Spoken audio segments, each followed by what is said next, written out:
Hola, ¿qué tal? Bienvenido a un nuevo vídeo y hoy vamos a hablar de la programación orientada a objetos, porque esto es una de las dudas que más me suelen preguntar mis alumnos y mis seguidores.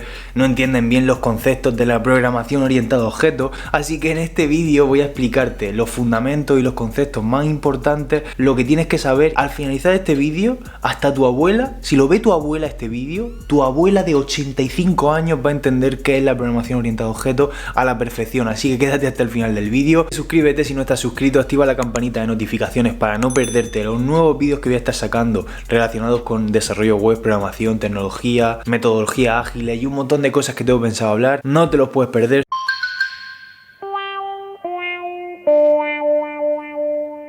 Lo primero y la pregunta más estándar es: ¿qué es la programación orientada a objetos? ¿Vale?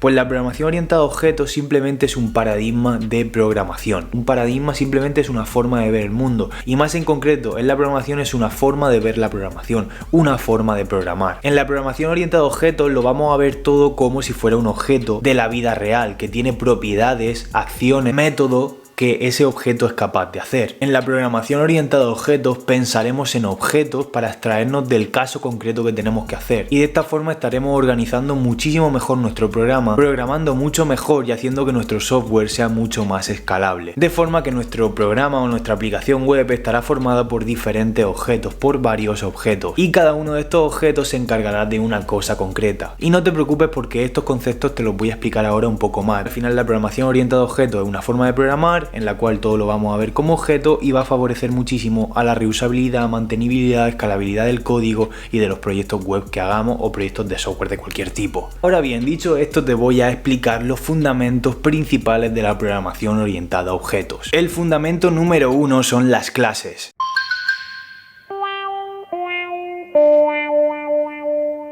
Las clases son aquello que nos va a permitir definir qué propiedades, qué métodos, qué cosas va a hacer nuestro objeto final. Por decirlo de una manera simple, una clase simplemente es el molde que nos va a permitir crear nuestros objetos. Y con este molde vamos a poder crear infinidad de objetos con características parecidas entre estos objetos. Y te voy a poner algunos ejemplos, ¿vale? Entendiendo una clase como si fuera un molde para crear nuestro objeto, y entendiendo que un objeto básicamente puede representar una entidad del mundo real, por ejemplo, podríamos definir la clase coche o carro, y esta clase será la plantilla o molde para crear nuevos coches. Esta clase tendrá atributos o propiedades, lo que se conoce en programación estructurada o en programación normal como variables.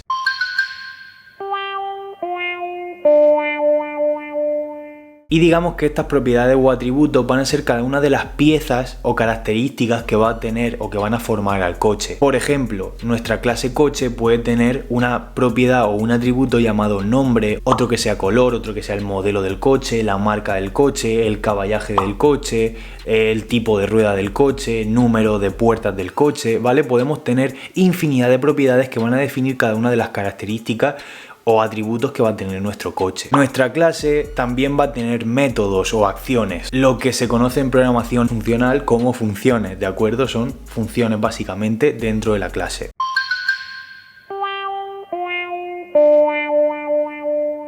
Y estos métodos básicamente son las acciones que puede hacer nuestro coche, es decir, las propiedades son pues las características y valores que va a tener nuestro coche, pero los métodos van a ser las acciones que puede hacer nuestro coche. Por ejemplo, en nuestra clase coche podríamos tener métodos como por ejemplo arrancar, acelerar, frenar, encender luces, apagar luces, subir la ventanilla del conductor, bajar la ventanilla del conductor, cerrar espejos, abrir espejos, cambiar de marcha, encender la radio, apagar la radio. Todo ese tipo de cosas son métodos, son acciones que puede hacer nuestro coche. Por un lado tenemos las clases, que son los moldes para crear los objetos. Dentro de esa clase va a haber propiedades o atributos que van a ser las características que va a tener el coche en este caso, y luego tenemos los métodos que van a ser pues las acciones y cosas que puede hacer nuestro coche. Y luego, ¿qué podemos hacer con estas clases? Pues podemos crear objetos. ¿Cómo creamos un objeto? Pues simplemente indicando la palabra new coche. Entonces podemos ir dándole valores a cada uno de los atributos o propiedades de nuestra clase. Por ejemplo, podemos tener un coche cuyo nombre sea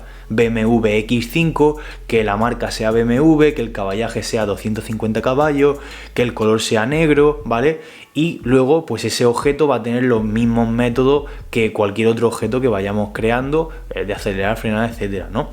Y luego podemos crear otro objeto también, haciendo new coche y tal, y podemos darle otros valores a esas propiedades, pues que sea un Seat Panda, que la marca sea Seat, que el color sea rojo, que el caballaje sea 150 caballos, lo que sea, ¿vale? Y entonces con el mismo molde podemos crear diferentes objetos con diferentes características, pero del mismo tipo. Es decir, podemos crear muchos coches diferentes, pero todos esos objetos son del mismo tipo coche. Poniéndote otro ejemplo relacionado con alguna entidad del mundo real, por ejemplo, una persona como yo, pues tengo diferentes características que serían las propiedades o atributos de mi persona. Por ejemplo, la altura, el color de pelo, el color de ojo, la complexión, si soy delgado, gordo, tal, país de nacimiento, fecha de nacimiento, todo eso son propiedades que tiene una persona, que puede tener una persona. Y luego tengo diferentes métodos que son iguales para todas las personas que yo vaya creando. Por ejemplo, puedo tener un método en mi clase persona que sea caminar, otro que sea correr, otro que sea parpadear, otro que sea hablar, otro que sea comer, otro que sea masticar, otro que sea oler, dormir, despertarse, ¿vale? Todo ese tipo de métodos son las acciones que mi cuerpo puede hacer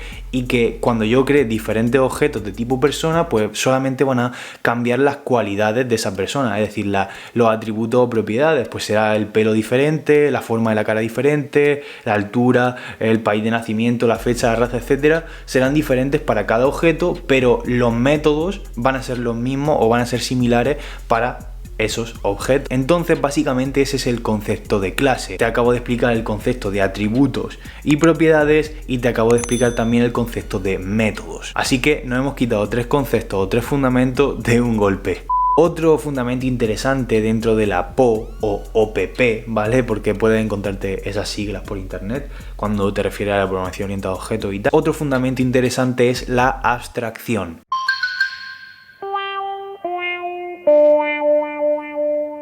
Es decir, que nosotros vamos a poder utilizar objetos sin necesidad de conocer el funcionamiento interno que tiene ese objeto. Es decir, yo puedo ignorar completamente qué hay dentro de una clase, pero puedo utilizar su objeto para que me haga una funcionalidad en concreto o para utilizarlo para cierta tarea en concreto. Y yo simplemente pues utilizo los métodos que tiene el objeto, que tiene la clase ya definido, para interactuar con el objeto. De forma que la clase al final no funciona para un caso concreto, es decir, no funciona exclusivamente para el coche Seat Panda 2.0, sino que también la clase funciona para cualquier tipo de coche que yo haya definido con ese objeto, de forma que me estoy abstrayendo de un caso concreto y estoy teniendo un código que sirve para multitud de casos, aunque los valores sean diferentes. Y eso es la abstracción. Al final yo voy a estar usando estas clases para crear objetos que son similares, pero cuyos datos son variables. Y de ahí viene pues la abstracción. Yo utilizo mi clase y creo objetos para casos parecidos, pero que no son un caso concreto, por tanto, esto hace que la agilidad a la hora de trabajar sea increíble. Otro fundamento muy interesante dentro de la programación orientada a objetos es la herencia.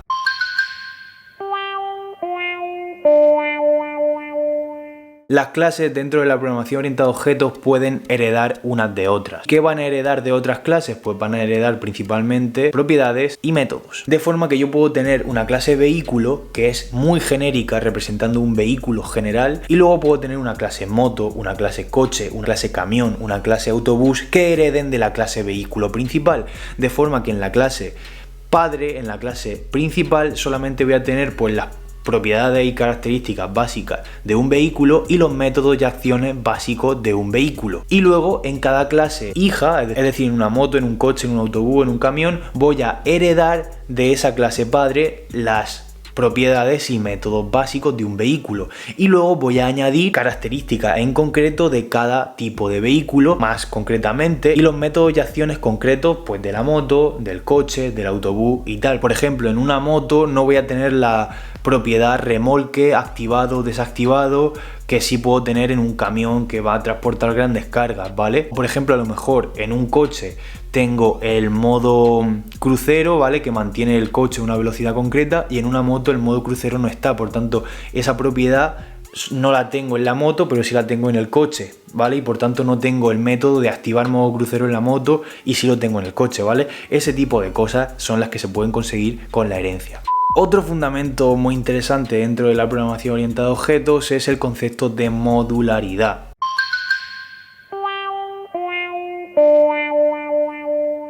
Y básicamente voy a poder dividir mi aplicación en partes más pequeñas, más concretas, que se dediquen a algo específico dentro de la aplicación. Es decir, Pues si estoy haciendo una aplicación web voy a tener objetos para las entidades que voy a estar trabajando con los objetos que voy a estar trabajando. Pues voy a tener una clase que representa un usuario, una clase que representa un producto, una clase que representa un follow, un seguimiento entre usuarios, una clase que representa un comentario, ¿vale? Voy a tener muchas clases separadas que representan pequeñas partes de la aplicación en concreto que me permiten crear objetos diferentes, pero es que luego también voy a tener clases que se dediquen a ser un controlador, ¿vale? Por ejemplo, el controlador de usuarios, controlador de no sé qué, controlador de no sé cuántas, ¿vale? Voy a poder tener clases que hagan infinidad de cosas que encapsulen cierto código para ciertas tareas en concreto, de forma que toda mi aplicación al final va a estar organizada y montada con pequeños objetos, ¿vale?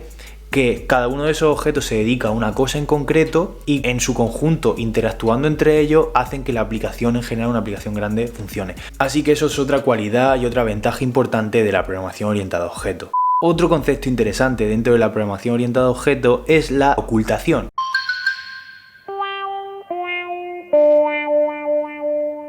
Esto significa que cada objeto tiene sus datos en concreto. Estos datos solo pueden o solo deben, porque realmente sí se podrían modificar desde fuera, pero estos datos solo deben modificarse desde dentro de la clase. Unos datos dentro de la clase, dentro de mi objeto, y esos datos solo pueden ser modificados desde dentro. Para que estos atributos de nuestros objetos puedan ser modificados, lo recomendable es tener dentro de cada clase los métodos getter y setters que se encarguen de o modificar o darle un valor a una propiedad de la clase o sacar el dato del objeto, ¿de acuerdo? Eso sería lo más recomendable. Aunque si tenemos atributos públicos podemos darle valores desde fuera de la clase, simplemente llamando al atributo una vez que tenemos el objeto creado, ¿vale? Pero lo recomendable sería tener métodos que se encargue de eso para utilizar y aprovecharnos de esta ventaja que tiene la programación orientada a objetos, que es la encapsulación y la ocultación.